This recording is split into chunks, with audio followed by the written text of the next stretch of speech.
IPL के शुरुआती 20-22 matches हो चुके हैं और दिल्ली और आरसीबी का टेबल का गणित बुरी तरीके से गड़बड़ा चुका है। ये दोनों ही टीमें आईपीएल से बाहर होने की कगार पर है। क्या कहता है टेबल का गणित, इस वीडियो में बताएंगे। नमस्कार दोस्तों, मैं हूं यश तिवारी। आप देख रहे हैं क्रिकेट फटाफट का 12 से 16वां एपिसोड। आज 8 अप्रैल की तारीख है और रोज की तरह आज भी आईपीएल को लेकर दिन भर की 10 बड़ी रिपोर्ट, बड़ी खबरें आपकी स्क्रीन पर हम परोसेंगे। तो एंड तक दोस्तों वीडियो को जरूर देखना, वीडियो को लाइक और शेयर भी जरूर करना। 2023 के आईपीएल के बाद से ही दोस्तों, चाहे 2024 का आईपीएल हो, नीलामी हो, ट्रेडिंग हो, रिटेंशन हो, शेड्यूल हो, आईपीएल से जुड़ी हुई तमाम रिपोर्ट, खबरें, न्यूज, फैक्ट्स, अपडेट्स, स्टोरीज हर रोज सबसे पहले आपकी स्क्रीन पर हम परोसते हैं। चैनल को सब्सक्राइब नहीं किया है तो फटाफट कर दीजिए, सब्सक्राइब का बटन नीचे फटाफट हिट कीजिए और बेल आइकन दबाइए। चलिए दोस्तों, शुरुआत कर लेते हैं इस वीडियो के दिन भर की पहली बड़ी खबर के साथ। तो ये रिपोर्ट आ रही है दोस्तों आज के मैच को लेकर। आज बहुत बड़ा मैच इंडियन प्रीमियर लीग में होगा क्योंकि दो चिर प्रतिद्वंदी चेन्नई सुपर किंग्स और केकेआर की टीम एक दूसरे के आमने सामने होगी। चेन्नई के चेपॉक स्टेडियम में शाम 7:30 बजे से ये मैच शुरू होगा। इस मैच को लेकर स्पेशल प्रीव्यू वीडियो में ऑलरेडी डाल चुका हूं,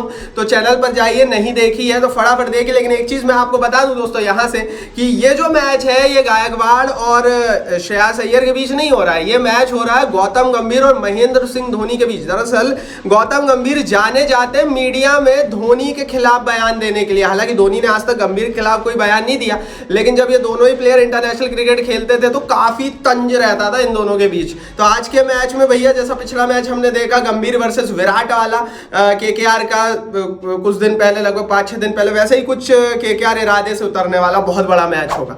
आगे बढ़ते हैं दोस्तों, बात कर लेते हैं दिन भर की दूसरी बड़ी रिपोर्ट की। तो कल के मैच के कुछ ऐसे रिजल्ट्स निकल कर आए जो सचमुच हैरान करने वाले थे।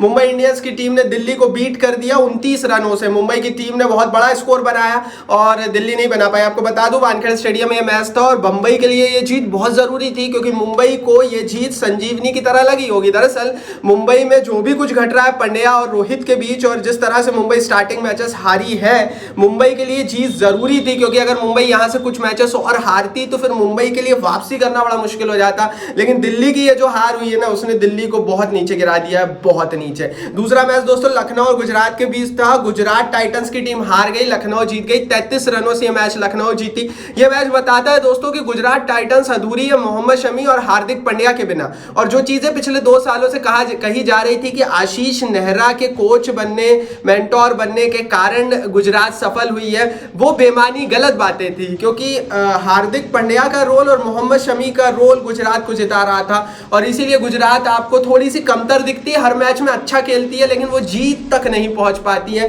दरवाजे से निकल जाती है और वही अब होता हुआ गुजरात के साथ दिख रहा है। तो इस साल का आईपीएल बहुत अच्छा हम गुजरात के लिए नहीं देख पाएंगे। आगे बढ़ते, चलिए दोस्तों आगे बढ़ते हैं, तीसरी बड़ी रिपोर्ट की बात कर लेते हैं। तो ये खबर विराट कोहली के हवाले से निकल कर आ रही है। दरअसल रिसेंटली हम देख रहे हैं विराट और आरसीबी के पास सब कुछ सही नहीं चल रहा है क्योंकि विराट शतक भी लगा रहा है फिर भी आरसीबी हार रही है और पता लग रहा है कि किस तरह से मैनेजमेंट ने गलती की है टीम बनाने के लिए, किस तरह से गेंदबाजों को सेलेक्ट नहीं किया गया है और विराट कोहली के दम पर पूरी आरसीबी इस समय खेलती हुई नजर आ रही है। लेकिन एक रिपोर्ट आई है दोस्तों विराट के हवाले से।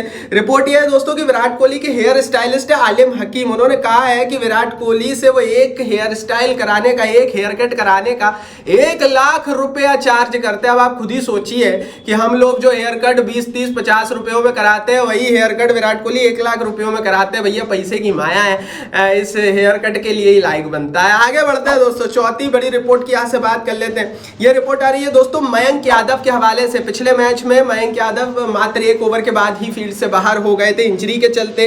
अब इंजरी कहां हुई है, पैर में कैसी है, क्या है, इस पर बहुत ज्यादा अपडेट तो आई नहीं। लेकिन भैया कृणाल पांड्या जो कि लखनऊ सुपर जायंट्स के प्लेयर हैं, पिछले साल तो कप्तान और उप कप्तान थे, इस साल नहीं है, लेकिन कही उन्होंने बड़ी बात कह रहे हैं, looking good, no doubt he will be available at next match. तो कृणाल पांड्या ने साफ साफ कहा है कि भैया अभी की स्थिति में ड्रेसिंग रूम में उनकी इंजरी मेजर नहीं लग रही है और अगले मैच में उनकी वापसी होगी। मयंक यादव ना सिर्फ लखनऊ सुपर जायंट्स, हिंदुस्तान के लिए जरूरी है क्योंकि बहुत जल्दी वर्ल्ड कप होने वाला है और मोहम्मद शमी जो है वो शायद वर्ल्ड कप ना खेले। ऐसी स्थिति में मयंक यादव जो कि 150-155 पर गेंदबाजी कर रहे हैं, एक अच्छी रिप्लेसमेंट हो सकते हैं मोहम्मद शमी की। तो टीम में बुमराह तो जाएंगे भैया वर्ल्ड कप खेलने आईपीएल के तुरंत बाद। मयंक यादव का एक रोल बहुत अहम रह सकता है इस पूरे आईपीएल के बाद। तो जाहिर है मयंक यादव अगर अभी इंजर्ड होते हैं तो भारत के लिए बहुत बड़ा टेंशन का सबक बनेगा और लखनऊ के लिए तो बनेगा ही। आगे बढ़ते हैं दोस्तों, पांचवी बड़ी रिपोर्ट की खबर की यहां से बात कर लेते हैं। तो ये खबर दोस्तों मुंबई इंडियंस के मैनेजमेंट के हवाले से निकल कर आ रही है। दरअसल दोस्तों मुंबई इंडियंस के मैनेजमेंट के कुछ ऑर्डर्स हैं, कुछ ऐसे ऑर्डर दिए हैं अंबानीज एंड मैनेजमेंट ने कप्तान को, प्लेइंग 11 को, कोच को, मेंटोर को, प्लेइंग 11 के हवाले से कि भैया ये जो बिग 3 है टीम के, उनका इन्फ्लुएंस प्लेइंग 11 में कम से कम रखा जाए। दरअसल दोस्तों मुंबई इंडियंस का मैनेजमेंट चाहता है कि मुंबई इंडियंस की टीम इस साल के आईपीएल में अपने जो मैचेस जीते उसमें रोहित, सूर्या और बुमराह का रोल कम से कम हो। ऐसा क्यों चाहता है वो भी समझिए। दरअसल दोस्तों इतना क्लियर हो चुका है आज की डेट में कि रोहित शर्मा, बुमराह और सूर्य कुमार यादव, इन तीनों में से या तो ये तीनों या फिर 2 तो छोड़ने वाले भैया बंबई की टीम को। ऐसी स्थिति में मुंबई इंडियंस का मैनेजमेंट चाहता है कि मुंबई बिना इनके मैचेस जीतना सीख जाए। दिखती बात है दोस्तों, रोहित शर्मा के साथ जो हुआ हमने पिछले मैच में देखा, आप देख रहे होंगे सूर्य कुमार यादव ने रन्स नहीं बनाए, फिर भी एक पहाड़ जैसा स्कोर मुंबई ने बनाने की कोशिश की। आप देख रहे होंगे कि बुमराह को भी गेंदबाजी जो है वो उस तरह से नहीं दी जा रही है जिस तरह से पहले दी जाती है, और बुमराह को स्टार्टिंग में 2 ओवर का जो उनका रहता था वो नहीं दिया जा रहा है। तो जाहिर है मुंबई का मैनेजमेंट यहां से विदाउट द बिग 3 एक टीम बनाने की कोशिश कर रहा है, क्योंकि मुंबई इंडियंस के मैनेजमेंट को यह बात पता लग चुकी है ये तीनों बहुत दिन तक टिकने वाले हैं नहीं हमारे साथ। तो जाहिर है अब एक नई मुंबई इंडियंस की टीम आप देख रहे हैं जिसकी कप्तानी हार्दिक पांड्या कर रहे हैं, जिसमें रोहित शर्मा का रोल नहीं है, जिसमें बुमराह का उस तरह का रोल नहीं है, और सूर्या यादव तो फ्लॉप हुए थे, उसके बावजूद भी रन बना लिए थे। तो जाहिर है यार कि अब आप नई मुंबई देखेंगे, वो कितनी अच्छी लगेगी कितनी बुरी है तो आप बताओ कॉमेंट बॉक्स में। आगे बढ़ते हैं 6वीं बड़ी रिपोर्ट की खबर की, यहाँ से बात कर लेते हैं। तो टेबल का गणित देख लेते हैं, लेकिन उससे पहले भैया आपने अभी तक टेलीग्राम पर हमें ज्वाइन नहीं किया है ना, तो फिर बोल रहा हूं कि बीच आईपीएल में बहुत सारा कुछ होने वाला है, गिव अवे है, गोल्ड गिव अवे, बहुत कुछ आप देखेंगे दोस्तों। Link is in the description box. Telegram पर आपको बहुत जल्दी मजा आने वाला है। अभी मात्र 20-22 मैच हुए हैं आईपीएल के, थोड़े से 15 मैच और हो जाने दो, फिर देखो आप टेलीग्राम पर मजा। Link is in the description box. सारी आईपीएल की खबरें सबसे पहले मिलती है, लगभग 70,000 लोग परिवार का हिस्सा है, आप भी बन जाओ। चलिए दोस्तों आगे बढ़ते हैं। अब बात करते हैं दिन भर की 6वीं बड़ी रिपोर्ट की। तो टेबल का थोड़ा सा गणित देख लेते हैं, स्पेशली टेबल का जो टॉप का गणित है और किनके चांसेस अब यहां से प्लेऑफ में जाने के बहुत ज्यादा, उनको देख लेते हैं। 3 टीमें दोस्तों आज की डेट में ऐसी है जो 60% से ज्यादा चांसेस रखती है प्लेऑफ में जाने के। राजस्थान रॉयल्स की टीम लगभग कंफर्म है कि हमें प्लेऑफ में दिखने वाली है। हाँ, इतना जरूर है कि वो किस पोजीशन पर जाएगी, नंबर 1, नंबर 2, नंबर 3 या नंबर 4 पर, ये तो समय बताएगा। लेकिन जिस तरह की स्थिति है, Rajasthan Royals already 8 points gain कर चुकी है और लगभग इनका +1.12 का नेट रन रेट है। तो यहां से राजस्थान रॉयल्स ने 4 मैचेस ही खेले हैं और राजस्थान रॉयल्स को अभी 10 मैचेस खेलने हैं। तो अब आप खुद ही सोचिए 10 मैचेस में से अगर राजस्थान रॉयल्स की टीम 5 मैच भी जीत गई ना, बहुत बुरा खेल के मात्र 5 मैच भी जीत गई ना, तो भी ये लोग क्वालिफाई करेंगे। एंड दैट्स व्हाई राजस्थान आपको 100% यहां पर प्लेऑफ में तो दिखने वाली है। उसके अलावा केकेआर और लखनऊ के भी 60% से ज्यादा चांसेस है प्लेऑफ में जाने के।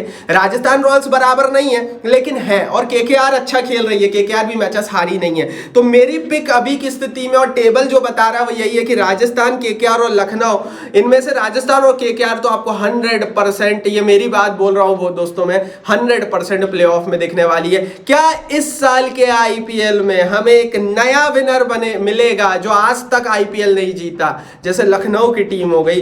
क्या ऐसा हो सकता है? इस पर आप अपनी राय कमेंट बॉक्स में बताना। आप बताओ आपके हिसाब से कौन सी 4 टीमें प्लेऑफ में जा रही है, नीचे लिखना। आगे बढ़ते हैं दोस्तों, बात करते हैं दिन भर की 7वीं बड़ी रिपोर्ट की।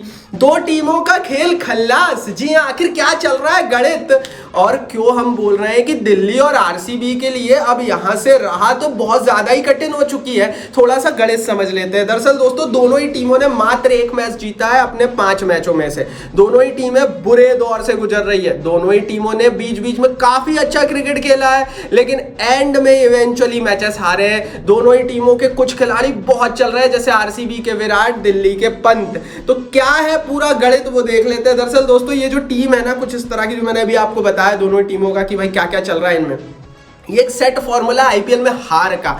आईपीएल में हार का सेट फॉर्मूला ये होता है, और आप हर साल का आईपीएल उठाकर देखेंगे तो आप देखेंगे कि ऐसी टीमें प्लेऑफ में नहीं जा पाती है जिनके मात्र 1-2 खिलाड़ी चल रहे हो और बाकी पूरी टीम अंडर परफॉर्म कर रही हो, या फिर जिनका एक पक्ष बहुत कमजोर हो। साथ ही दोस्तों हमने देख लिया इन्होंने मैचेस तो जीते नहीं है। आरसीबी के साथ अगर मैं सबसे पहले बात करूं, समस्या क्या है आरसीबी के साथ? समस्या यह है कि विराट कोहली जो है वो अपना 100% दे रहे हैं। मतलब यार आप स्ट्राइक रेट की बात कर रहे हो पूरी टीम को संभाल कर चल रहा है वो बंदा। विराट कोहली अगर ना होना तो आरसीबी की तो और बुरी दुर्गति हो जाएगी।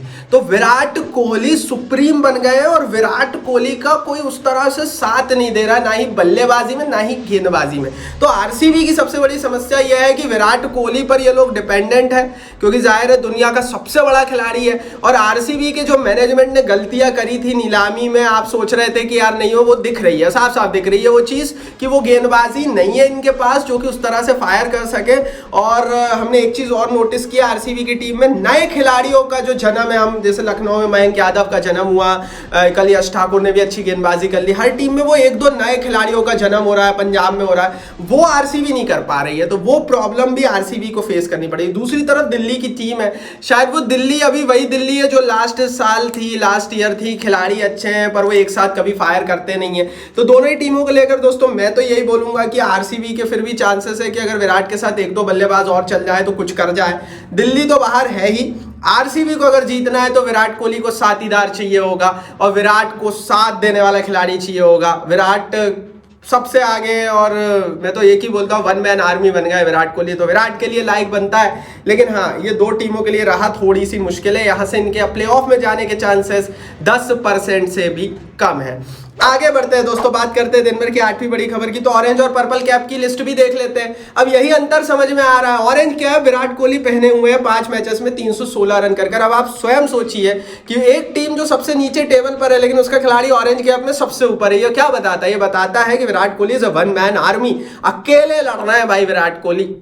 तो सीधी बात है भैया, आरसीबी की दुर्गति का कारण और विराटनेस की ग्रेटनेस, विराट कोहली की माफ कीजिए ग्रेटनेस यहां पर दिख रही है। पर्पल कैप की बात करूं तो यूजी चहल भैया सबसे आगे चल रहा है, 4 मैच में 8 विकेट। क्या वर्ल्ड कप का टिकट मिलेगा यूजी चहल को? बताना आप कमेंट बॉक्स में, मेरे हिसाब से तो मिलना चाहिए। आगे बढ़ते हैं दोस्तों, बात करते हैं दिन भर की 9वीं बड़ी रिपोर्ट की। तो सहवाग ने खिलाड़ी का नाम बता दिया है जिसे वर्ल्ड कप का टिकट मिलने वाला आईपीएल के तुरंत बाद। वीरेंद्र सहवाग ने कहा Shivam Dubey ticket is confirmed. Sehwag कह रहे हैं भैया, बड़ा हिंट दे दिया सहवाग ने कि शिवम दुबे का माफ कीजिए आईपीएल के बाद T20 वर्ल्ड कप खेलना कंफर्म है। मेरे हिसाब से भी होना चाहिए।